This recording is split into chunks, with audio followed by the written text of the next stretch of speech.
6 থেকে 8 ঘন্টা যখন মানুষ শোবে, একটা মানুষ ক্লান্ত হয়ে শ্রান্ত হয়ে কষ্ট হয়ে মুসিবতের সাথে যখন কষ্ট করে আছে খেতে আসে, আসার পরে যখন বাড়ি এসে আরামে শুয়ে যায়, শুয়ে যাওয়ার পরে যখন সকালে ওঠে, ওঠার পরে তার সত্যি তার খাওয়ার এত সুন্দর হয়ে যায় যেন তার কোনো ক্লেশ নেই, কোনো দুঃখ নেই, কোনো পা যন্ত্রণা নেই, হাত যন্ত্রণা নেই, মাথা যন্ত্রণা নেই। সব আমার আল্লাহ ভাবে নিরাম চালিয়ে রক্ত যেখান যেখানে যন্ত্রণা হচ্ছিল, যন্ত্রণা কেন হয়? যন্ত্রণা এই জন্য হয়, রক্ত চলতে বিভেদ ঘটে। রক্ত যখন চলাচল যখন বিঘ্ন ঘটে তখন সেই জায়গাটাকে যন্ত্রণা শুরু হয়ে যায়। হাতের যন্ত্রণা, পায়ের যন্ত্রণা, মাথার যন্ত্রণা, অন্য কোথাও যন্ত্রণা হয়। রক্ত ঠিক যখন না চলার কারণে সেখানে যন্ত্রণা শুরু হয়ে যায়।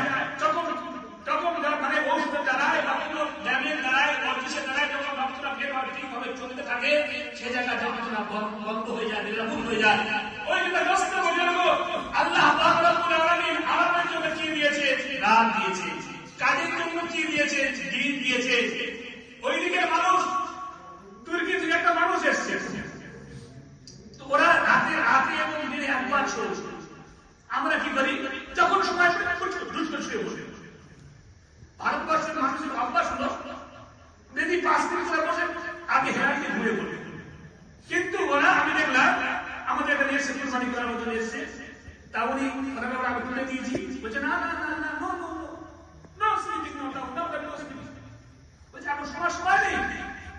মানে আমরা শুই দিনে এবং রাতে একবার শুই, দুবার খাই, বারবার আমরা খাই না। আমরা বারবার দেখে আবার খেয়ে দিই। সকালে খাচ্ছি, দুপুরে খাচ্ছি, বিকেলে খাচ্ছি, 10 সময় খাচ্ছি, 5টার মধ্যে আবার খাচ্ছি।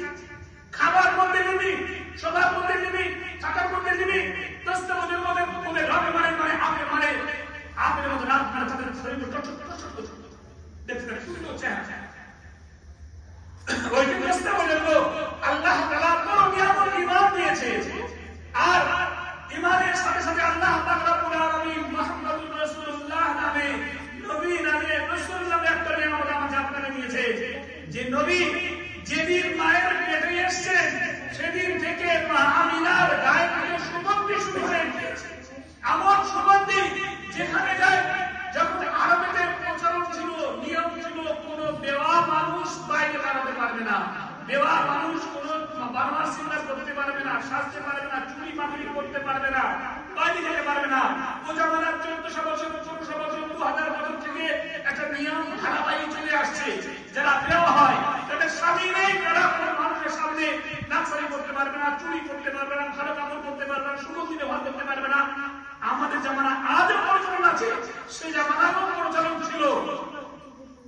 রাসূলুল্লাহ সাল্লাল্লাহু আলাইহি ওয়াসাল্লামের মা আমিনা কি করেছেন? যখন যেদিন থেকে মায়ের পেটে এসেছেন, পেটে আসার পরে কি হয়েছে না, তার গায়ে থেকে এত সুগন্ধি বার হচ্ছে, মানে যেখানে যাচ্ছে লোক পাগল হয়ে যাচ্ছে। আর 1400 বছর, 1500 বছর হয়ে রাসূল চলে গিয়েছে। রাসূলের মাজারের কাছে গেলে, রাসূলের রওজার কাছে গেলে আর সেরকম খুশবু বার হচ্ছে। আল্লাহ তাআলা জান্নাতি খুশবু রাসূলুল্লাহ সাল্লাল্লাহু আলাইহি ওয়াসাল্লামের মালাতে দিয়ে দিচ্ছে। শুধু রাসূল নয়, যেখানে সাহাবীরা যেখানে